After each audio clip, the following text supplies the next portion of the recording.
जी जनाब, स्टॉक की तरफ और बात कर रहे थे हम। सियासत की सियासत कौन नहीं खेलता। गुड मॉर्निंग जी, वेलकम। आप आइए ना कोर्ट में, ऐसे भी हमने जज देखे हैं। जी जनाब, बिल्कुल सही बात है। पीटीआई वाले ऐसे करने चाहिए, फिर वैसे करने। हमारे यहाँ अवाम को सबको पता है, मगर बोलते हुए घबराते हैं। सबको पता है कि कौन पीटीआई से ताल्लुक रखता है, कौन गुड मॉर्निंग बोल रहा है, कौन वेलकम बोल रहा है। और इन्हीं सब बातों को लेके जब बातें चलती हैं स्टॉक की तरफ, तो हम कहते हैं लाओ माल, ये आ गया खबर, ये अलवी साहब की खबर आ गई, ये सियासी मसला होने वाला है, ये देखना अब चीफ जस्टिस साहब ये बोल देंगे, यहां मार्केट जो है घूम जाएगी, वहां मार्केट घूम जाएगी। मगर मार्केट क्या इन बातों की वजह से घूमते हुए जब नजर आती है, क्या वो मार्केट सस्टेन करती है? पहला सवाल जो कि आज के मेहमान से मैं पूछूंगा, क्योंकि आज जो मेरे साथ मेहमान है ये वो शख्सियत है जिसे हम कहते हैं फ्रंट लाइन पे जो जंग लड़ते हैं ना। जी हाँ, ये वो ट्रेडर है, सीनियर ट्रेडर है एमएम सिक्योरिटीज के, जहां पे ये लोगों के जो स्टॉक्स के जो पैसे होते हैं उसको इन्वेस्ट कराते हैं और डबल करते हैं या तबाह करते हैं। ये सारी बातें मैं आज पूछूंगा इनसे कि कितने लोग हैं जो स्टॉक मार्केट में आके तबाह हो गए, इसी उम्मीद के साथ कि जनाब एक दिन हम करोड़पति बनेंगे। तो यही सोच रखते हुए हर आदमी आता है और हर शख्स चाहता है। तो इससे पहले कि मैं मजीद गुफ्तगू करूं, तो मैं अपने मेहमान का तारुफ कराते हुए उन्हें वेलकम करूंगा। जी हाँ जनाब, फरहान साहब जो एमएम सिक्योरिटीज के सेल्स के हेड हैं, हमारे साथ इस वक्त स्टूडियो में मौजूद है। अस्सलाम वालेकुम फरहान साहब। वालेकुम अस्सलाम। फरहान साहब, ये जो आवाजें आती है लाओ माल, इसके अंदर कितनी हकीकत होती है और कितनी बातें सिर्फ बातें ही होती हैं? नहीं, सबसे पहले तो आपका बहुत बहुत शुक्रिया, आपने मुझे मदऊ किया। असल में लाओ माल एक हमारा मार्केट का एक जो है ना, जब मार्केट बढ़ती है तो हर ट्रेडर ये करता है कि जो है वो माल जो है डिमांड एंड सप्लाई के हिसाब से चल रहा होता है। तो जब डिमांड बढ़ रही होती है तो वो आवाज़ें लगाता है लाओ माल की, मीन्स कि मार्केट इस वक्त इंक्रीज़ हो रही है। मार्केट का ट्रेंड जो है वो ऊपर की तरफ जा रहा है और मार्केट का इंडेक्स भी साथ साथ बढ़ रहा है। तो वो उस सूरत के अंदर वो एक आवाज़ लगाता है कि लाओ माल की। अच्छा, ये मगर लोग तो ये कहते हैं कि जनाब जब आवाज़ आती है तो हम अपने पैसे लगा देते हैं, मगर उसके बाद वो आवाज़ गायब हो जाती है। क्या वजह है? देखें, लास्ट अगर 2 वीक की बात करें तो लास्ट 2 वीक के अंदर मार्केट का वॉल्यूम नो डाउट बहुत स्लो था। मार्केट के अंदर वॉल्यूम कम था, लैक लेस्टर परफॉर्मेंस थी। उसकी कुछ वजूहत थी। मार्केट कुछ इंतज़ार कर रही थी अपना ट्रिगर का, और जिस दिन का इंतज़ार कर रही थी वो दिन आ चुका है। आज का दिन है 14 सितंबर। आज मॉनेटरी पॉलिसी है। मॉनेटरी पॉलिसी के अंदर अब ये डिसाइड होगा कि कितना इंटरेस्ट रेट बढ़ाएंगे। अगर इंटरेस्ट रेट 2%, जो कि मार्केट इस वक्त अज्यूम कर रही है कि 1.5% से लेकर 2% तक बढ़ सकता है। अगर मार्केट का इंटरेस्ट रेट 1% बढ़ाते हैं तो मार्केट के लिए ये एक बहुत ज़्यादा बुलिश सिचुएशन हो जाएगी, बुलिश सिनेरियो हो जाएगा। तो मार्केट यहाँ से बहुत ज़्यादा जो है ना बढ़ जाएगी। और अगर मार्केट का जो इंटरेस्ट रेट है वो 200 बेसिस पॉइंट से लेके अगर 150 बेसिस पॉइंट तक बढ़ाते हैं तो ये इस चीज़ को मार्केट ने ऑलरेडी डिस्काउंट कर दिया है। लेकिन मार्केट के लिए एक राह मुतय्यन हो जाएगी, मार्केट जो के लिए सिमत मुतय्यन हो जाएगी कि आगे जो है ना बिल्कुल साफ रास्ता नज़र आएगा मार्केट को, यहाँ से लेके 45,500 से लेके 49,500 तक जाने के लिए। क्योंकि लास्ट टाइम जो मार्केट आई थी वो 49,400 से वापस आई थी। 400-450 पॉइंट की कमी हुई थी। मार्केट ने अपने आप को एडजस्ट किया, एडजस्ट करके मार्केट जो है वो दोबारा जो है अब वेट कर एंड सी की पॉलिसी अपनाई हुई है और किसी इसी तरह की न्यूज़ का इंतज़ार कर रही है कि जो कि मार्केट के लिए बहुत ज़्यादा पॉजिटिव हो। अच्छा, आपने स्टॉक मार्केट की फंडामेंटल्स और सेंटिमेंट्स दोनों को बताते हुए कहा कि जनाब के इंटरेस्ट रेट जो है वो बढ़ते हुए नजर आएगा, मगर अगर इंटरेस्ट रेट्स थोड़ा बहुत कम होगा तब मार्केट ऊपर चले जाएगी। मगर अगर हम देखते हैं फाइनेंशियल कॉस्ट जो है इस वक्त 20% पे भी वर्केबल नहीं है, तो फिर ये मार्केट कैसे सस्टेन करेगी इंटरेस्ट रेट्स के बढ़ने को? देखिए, इंटरेस्ट रेट की अगर बात करें तो मार्केट इस चीज़ को ऑलरेडी डिस्काउंट कर चुकी है। ठीक है, मार्केट ये जब चीज़ क्लियर हो जाएगी कि 1% बढ़ता है या 2% बढ़ता है, ठीक है, अगर 1% बढ़ेगा तो ये मार्केट के लिए बहुत ही बुलिश सिनेरियो हो जाएगा, लेकिन अगर 2% बढ़ता है तो मार्केट इस चीज़ को ऑलरेडी डिस्काउंट कर चुकी है, मार्केट पे इसका इतना इम्पैक्ट नहीं आएगा। हाँ, लेकिन ये चीज़ बिल्कुल क्लियर हो जाएगी मार्केट के लिए कि ये एक इवेंट था जो कि हो चुका है, अब आगे मार्केट के लिए कोई ऐसे हर्डल नहीं है, तो मार्केट अपनी राह जो है वो मुतयन करेगी और जो जो उसका प्रीवियस हाई था उसकी तरफ गामजन हो जाएगी। अच्छा सर, ये बताइएगा कि कहा जाता है कि मार्केट में सट्टा चलता है, ये बात किस हद तक दुरुस्त है? मार्केट के अंदर सट्टा ऐसा नहीं चलता, लेकिन असल में होता क्या है कि डिमांड एंड सप्लाई का ताल्लुक होता है। जब डिमांड बढ़ती है तो सप्लाई कम हो जाती है, जब सप्लाई बढ़ती है तो डिमांड ऑटोमेटिकली कम हो जाती है। तो उस चीज़ को आप आम फहम ज़बान में सट्टा कह लें या आप उसको कोई भी नाम दे लें, एक्चुअली सट्टा कोई मार्केट का इस तरह का वो नहीं है। मार्केट के अंदर फंडामेंटल होते हैं, टेक्निकल होते हैं और सेंटीमेंट होते मगर हैं। बाज़ डिमांड क्रिएट भी तो की जाती है। सेंटिमेंट्स और फंडामेंटल की अगर हम बात करें, मुझे आप बताइए कि जैसे कि WTL हो गया और भी बहुत से शेयर्स हैं जिसके हम बात करेंगे, हैस्कोल है, मुख्तलिफ, तो उनके कौन से ऐसे फंडामेंटल्स हैं जिसमें डिमांड क्रिएट हो जाती है और फिर अचानक से आप देखें 300 रुपए का हैस्कोल जो है आज कहां पहुंच जाता है। आप देखें टैली 8 आने की टैली थी 18 रुपए पे पहुंच गई। ये कौन से फंडामेंटल्स हैं और ये डिमांड कैसे क्रिएट होते हैं? नहीं, ये देखें, इसके अंदर होता है इस तरीके से, डिमांड एक तरीक़ेकार है, मार्केट का एक मैकेनिज़्म है, मार्केट अपने मैकेनिज़्म के हिसाब से चलती है। डिमांड इस तरह से क्रिएट की जाती है कि उसके या तो बैलेंस शीट के अंदर कोई इवेंट आ रहा होता है या बैलेंस शीट के अंदर बहुत ज़्यादा कोई मगर फरहान साहब, जो मैंने शेयर्स बताए उसकी बैलेंस शीट्स पे तो आज तक कभी डिविडेंड छोड़े, प्रॉफिट भी नहीं आ रहा होता है। तो ये कौन है जो डिमांड क्रिएट करता है?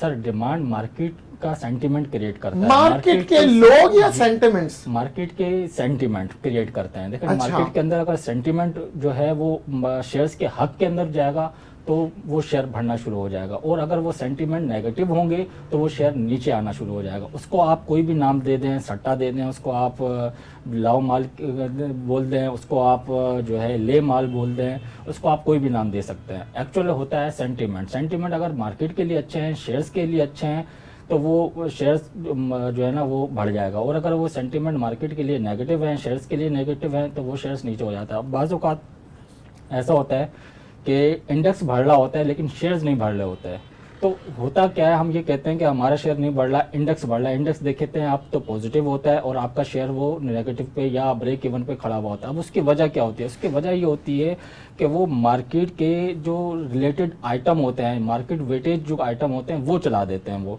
उनके चलाने की वजह से हमें नज़र आ रहा होता है कि हमारा इंडेक्स जो है वो बढ़ रहा है, अच्छा मार्केट ऊपर जा रही है, जो है वो शेयर्स हमारे वहीं के वहीं हैं लेकिन मार्केट ऊपर जा रही है। अब इसकी मिसाल मैं आपको इस तरह से दूंगा कि 40,000 पॉइंट से मार्केट चलना शुरू हुई और 49,400 तक चली गई, लेकिन अब इसको जो है इसके अंदर कौन से आइटम चले? इसके अंदर सेक्टर वाइज उन्होंने चलाया। कभी एक दिन एक सेक्टर को चला देते थे तो दूसरे दिन दूसरे सेक्टर को चला देते, इस तरीके से मैनेज कर रहे थे इंडेक्स को। लेकिन आप शेयर्स की वैल्यू देखें तो शेयर्स की वैल्यू इतना नहीं बढ़ी जितना जो है वो इंडेक्स के अंदर गेन आया। आपने कहा मार्केट चला देते, तो ये कौन है जो मार्केट चलाते हैं? मार्केट, मैंने आपसे फिर कहूंगा कि मार्केट चलाने में जो है वो एक, क्या ये व्हाट्सएप ग्रुपों में जो लोग होते हैं या मुख्तलिफ टीवी चैनल्स पे या अखबारों पे जो कसीदे पढ़ते हैं और फिर वो कसीदे जब मार्केट में जोश दिलाते हैं, क्या ये वो लोग होते हैं या दूसरी जानिब के कुछ ऐसे शख्सियात जो अरबों करोड़ों रुपया लेके बैठते हैं और मार्केट में एक वॉल्यूम क्रिएट करते हैं और फिर वो रेले के साथ लोग आ जाते हैं?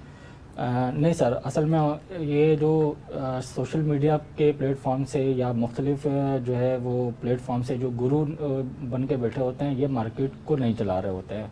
मुझे, हाँ, आपको सिर्फ ये अवेयरनेस ज़रूर दे रहे होते हैं। आपको कोई बोर्ड मीटिंग आ गई, कोई मार्केट का कोई इवेंट आ रहा हो तो आपको ज़रूर इनसे पता चल जाता है, बाकी मार्केट को चलाने में इनका कोई हाथ नहीं होता किसी किस्म का भी। तो मार्केट कौन चलाते हैं? Sir, market demand and supply की बेस पे काम करती है। डिमांड कौन क्रिएट करता है? डिमांड क्रिएट करने के लिए मुख्तलिफ अवामिल सर उसके अंदर शामिल होते हैं। उसकी खबरें होती हैं। खबरें होती हैं। ये खबरें कौन बनाते हैं फरहान साहब? सर, अगर बोर्ड मीटिंग आ रही हो, कोई इवेंट आ रहा हो मार्केट के, या कोई से कोई अपना एक्सपेंशन कर रही हो कंपनी, या कंपनी का कहीं जो है वो कॉन्ट्रैक्ट हो रहा हो, तो वो ये सारी जो है ना एक डिमांड क्रिएट करते हैं। जब डिमांड क्रिएट होती है तो वो शेयर की जो है सप्लाई कम हो जाती है, तो इस चीज़ को लेके फिर जो है ना वो अच्छा, शेयर- आपने एक बड़ी अच्छी बात कही कि जनाब स्टॉक एक्सचेंज की तरफ से नोटिफिकेशंस आ जाते हैं, मगर ये देखा जाता है जो खबरें आप बता रहे हैं स्टॉक एक्सचेंज की तरफ से आता है उससे पहले मार्केट तो बहुत ऊपर जा चुकी होती है। स्टॉक एक्सचेंज की खबर जब आती है तब तो हमने देखा है लोग माल बेच रहे होते हैं, देखा मार्केट उस चीज़ को रियलाइज कर चुकी होती है। रियलाइज कर चुकी होती है या मार्केट में पहले से आवाज लग चुकी होती है? आवाज लगती है तो मार्केट उसको रियलाइज कर चुकी होती है, इसलिए सेल ऑन स्ट्रेंथ कहा जाता है उस चीज को। तो ये आवाज लग चुकी होती है, तो ये आवाज कैसे लगती है जब हमारे स्टॉक एक्सचेंज की खबर बाद में आती है और आवाज पहले लग जाती है? देखें, बोर्ड पे खबर बाद में होती है, रूमर्स पहले हो रही होती हैं। तो रूमर्स तो हमारे पास होती हैं मुख्तलिफ किस्म की, मुख्तलिफ शेयर्स के हवाले से, मुख्तलिफ सेक्टर के हवाले से रूमर्स होती हैं। तो जब वो रूमर्स मैच्योर होती है तो फिर वो उसका इतना इम्पैक्ट नहीं रहता, लेकिन जब वो रूमर होती है तो फिर वो जो है फ्लक्चुएशन करने में जो है वो उस रूमर का इम्पैक्ट रहता है।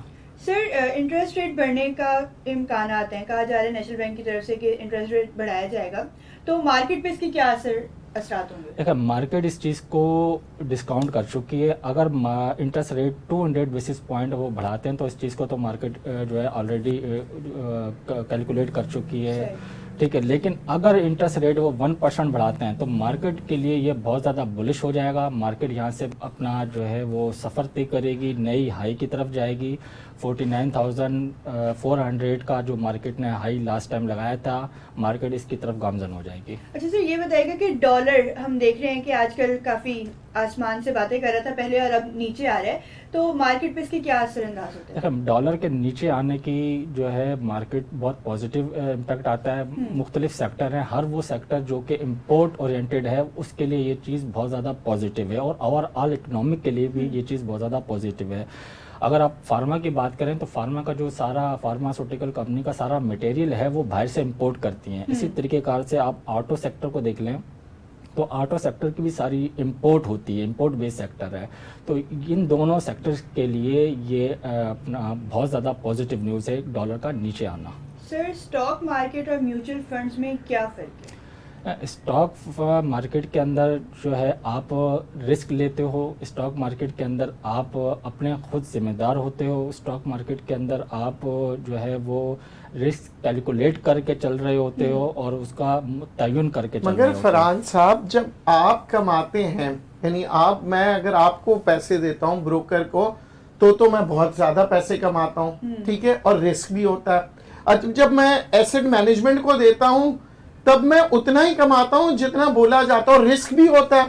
तो मैं तो समझता हूं, क्योंकि अगर हम एसेट मैनेजमेंट वालों के पास जाते हैं वो कहते हैं जनाब फला % देंगे, सब्जेक्ट टू अ पतली सी लाइन होती है रिस्क। मगर आपके पास जब आते हैं तो वो कहते हैं कि जनाब प्रॉफिट भी आपका, लॉस भी आपका, और आपके पास 70% कमाने का चांस होता है। मगर वहां पे अगर हम एसेट मैनेजमेंट की तरफ जाते हैं तो फिक्स्ड 15, 20, 25, 30 जो भी 40%। तो क्या वजह है कि फिर भी लोग एसेट मैनेजमेंट की तरफ आते हैं और आपकी तरफ नहीं आते? सर, एसेट मैनेजमेंट कंपनीज का ये है कि वो आपका रिस्क नहीं होता, उसके अंदर आपको एक मखसूस जो है ना परसेंटेज के हिसाब से वो आपसे तय कर लेते हैं और वो आपको मिल जाता है, ठीक है। आपका मगर रिस्क अगर मार्केट नीचे जाएगी तो क्या वो मुझे प्रॉफिट देंगे? सर, अमूमन जो है वो नहीं देते, मैनिपुलेट करके वो आपको जो है वो जो है ना कंपनसेट कर देते हैं। लेकिन जो हमारी स्टॉक मार्केट के अंदर है, इसके अंदर ये होता है कि रिस्क भी आपका होता है, प्रॉफिट भी आपका, लॉस भी आपका होता है।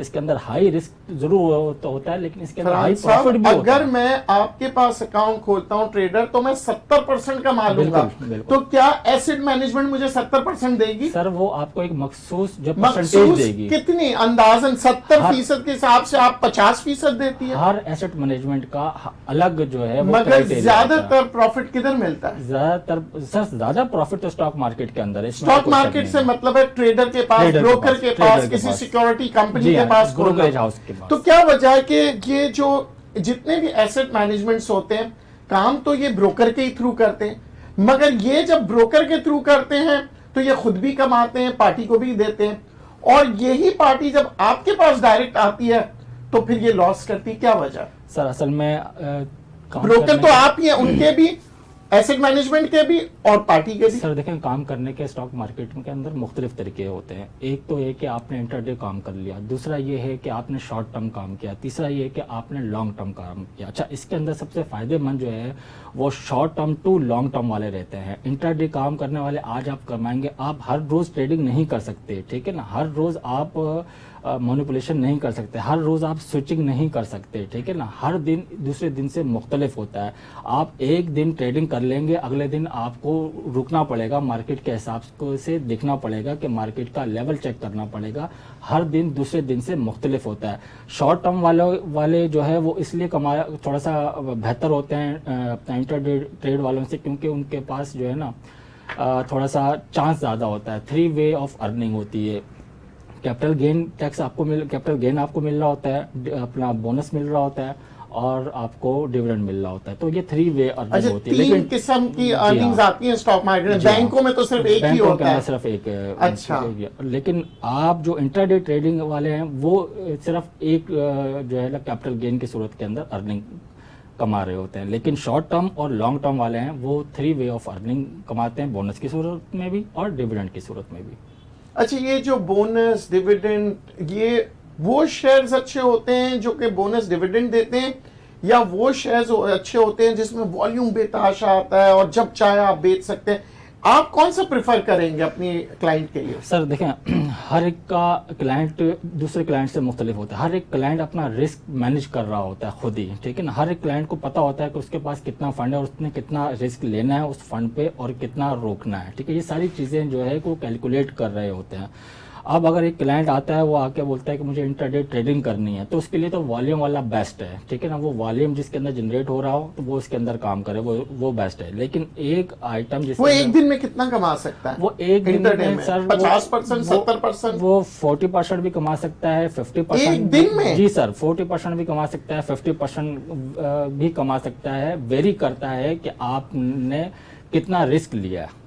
अच्छा, यानी कि जो हम कहते हैं जो इंटरडे वाले हैं वो 70% एक दिन में, और जो लॉन्ग टर्म वाले हैं वो बेचारे 1 साल इंतजार करें। सर लेकिन वो सिक्योर होते हैं।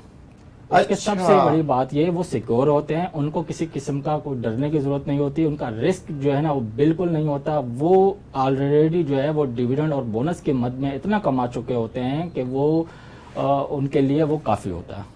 अच्छा, आप क्योंकि ट्रेडिंग करते रहते हैं, तो ये बताइए कि सबसे बेहतरीन तरीका क्या है ट्रेडिंग करने का? सर सबसे बेहतरीन तरीका जो क्लाइंट्स खुद कर सके हमारे। सर देखें आजकल ये एक नेट का ज़माना है, ठीक है। आप नेट पे जाके किसी भी कंपनी की नाम डालें, उसका बायोडाटा आपके पास आ जाएगा। बल्कि सबसे आसान तरीका ये है कि आप कराची स्टॉक एक्सचेंज की वेबसाइट पे जाएं, कंपनी का नाम लिखें, उसके 5 साल का सारा जो है वो डेटा आपके पास आ जाएगा। उसकी अर्निंग क्या है, 5 साल में उसने कितना प्रॉफिट कमाया है, 5 साल में उसने कितना लॉस कमाया है, उसकी लायबिलिटीज़ क्या हैं, उसके करंट एसेट क्या हैं, ये सारी चीज़ें आपको कराची स्टॉक एक्सचेंज की वेबसाइट पर मौजूद नज़र आएंगी। आप वहां से जाके इंफॉर्मेशन लेके आप उस कंपनी के शेयर्स को बाय करें।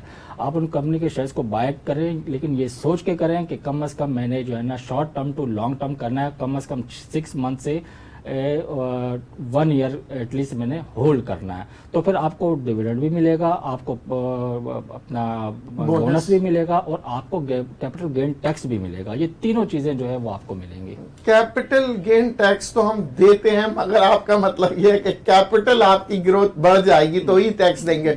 अच्छा, ये तो हमने अक्सर सुना है कि जनाब के स्टॉक एक्सचेंज वाले सबसे ज्यादा टैक्स देते हैं, मगर ये मुझे बताएं कि जब हमारी स्टॉक मार्केट में जो स्क्रीन पे जो रेट्स आ रहे होते हैं, उस वक्त जब हम बेचते हैं तो क्या टैक्स कट जाता है या बाद में टैक्स कटता है? सर हम सारी चीज़ें कंप्यूटराइज है। जैसे ही हम कुछ भी आइटम बाय करते हैं या सेल करते हैं, ठीक है ना, तो हमारा जो ट्रांजेक्शन T+2 के तहत वो मैच्योर होती है। T+2 क्या होता है? ट्रांजिशन 2 दिन बाद क्लियर होती है। जिस तरीके अच्छा। से क्लियरिंग जो है वो 2 दिन बाद आती है हमारे पास, ठीक है। तो वो जैसे ही आप आज बेचा तो आज ही आपके अकाउंट के अंदर वो टैक्स को काट के वो आपका जो है वो बैलेंस दिखा दिया जाता है।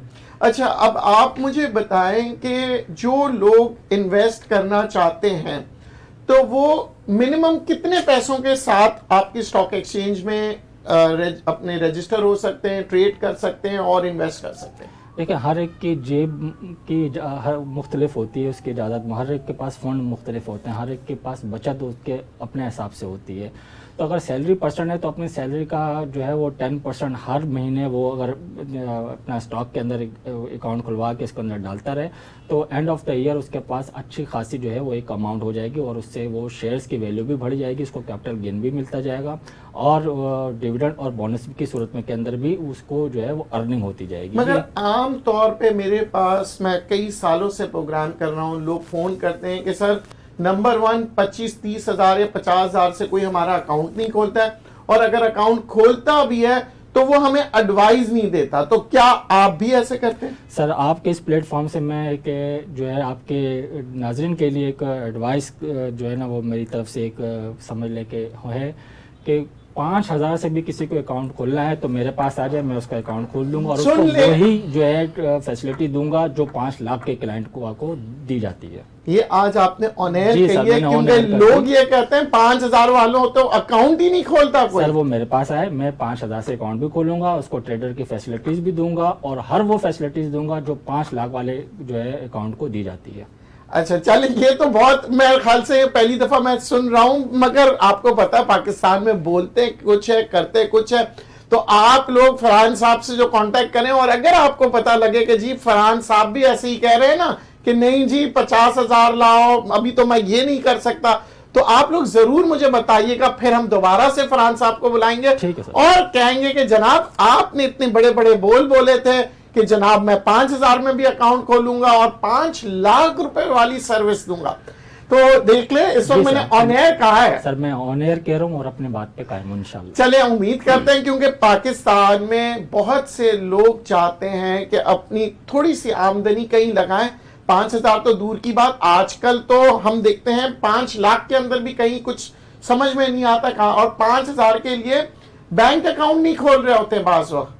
मैंने खुद ने देखा है कि मेरे बेटे जब गए बैंक में तो जब तक उन्होंने मेरा नाम नहीं लिया था तो उनको एंटरटेन नहीं कर रहे थे। दूसरी जानिब उनको ये कहा जा रहा था कि बेटा हम 5,000 से अकाउंट जो है ना अभी हम नहीं खोल सकते हैं, मुख्तलिफ फॉर्मेलिटीज में डाल दिया था। इतने हद के वो परेशान होके जब मेरे पास आया, कहने अब्बू अकाउंट खोलना तो बहुत मुश्किल है।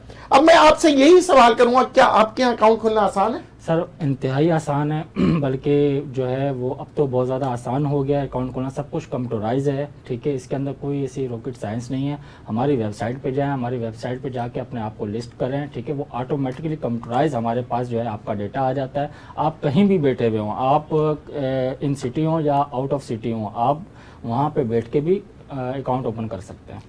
फरहान साहब, आप अपना पूरा नाम लोगों को बता दें, क्योंकि हम आपकी मार्केटिंग नहीं कर सकते, मगर ताकि लोगों को आप तक पहुंचने में आसानी हो। और फिर क्योंकि मैंने आपसे कहा था मैं कभी यहां बैठ के किसी की मार्केटिंग नहीं करूंगा, मगर इन्होंने जो बड़े बड़े दावे किए हैं ना, आप और मैं, यकीन करें मैं यही देखना चाहता हूं क्या ये दावे पूरे करेंगे। तो फरहान साहब का पूरा नाम क्या है? मोहम्मद फरहान। मोहम्मद फरहान के नाम से आपको लोग ट्रैक आउट कर सकते हैं। Mohammad Farhan from MM securities. ठीक है जनाब, Mohammad Farhan from MM securities. क्योंकि मैंने ये देखा है आम तौर पे, क्योंकि मेरा जो जिस तरह से सर्कल है वहां तो सारे ही मैं देखता हूँ बड़े लोग होते हैं, और उनके साथ जब मैं बैठ के बात करता हूँ तो वो मुझे कहते हैं नदीम साहब आप क्यों टाइम जाया करते हैं प्रोग्राम करके, आप क्यों जाया करते हैं अपना टाइम छोटे छोटे क्लाइंटों के साथ उनको एडवाइस करके। मगर मैं ये कहता हूं कि याद रखिएगा ये छोटे लोग एक दिन बड़े लोग बन जाएंगे। तो आप अपनी कोई एडवाइस देना चाहेंगे? एडवाइस सर यही है कि काम अगर मार्केट के अंदर करना है तो ये बड़ा सब्र वाला काम है। इसके अंदर जो है ना पेशेंस चाहिए होता है, इसके अंदर जो है वो जल्दबाजी का काम नहीं है। और सबसे बड़ी चीज़ अपनी चादर के अंदर रह के काम करें। आप डिलीवरी पे काम करें, आप फ्यूचर पे या फिर लेवरेज पे काम कम अज़ कम करें, तो ये आपके लिए जो है वो कम रिस्क का बायस होता है और ये कि आप कुछ कमा लेते हैं। और हमारी जो खवातीन है इनके लिए आप क्या एडवाइस करेंगे? क्योंकि इनकी खवातीन की एडवाइस आपकी लेते हैं, लेकिन उससे पहले मैं एक अपडेट देना चाहूंगी कि पाकिस्तान और श्रीलंका का मैच जो कि डिले का शिकार था बारिश की वजह से, वो अब थोड़ी ही देर में शुरू होने वाला है। और काफ़ी ज़्यादा पाकिस्तान के लिए इस वक्त प्रेशर बिल्ट हो चुका है, क्योंकि अगर पाकिस्तान नहीं जीतता तो फाइनल में नहीं पहुंच पाएगा।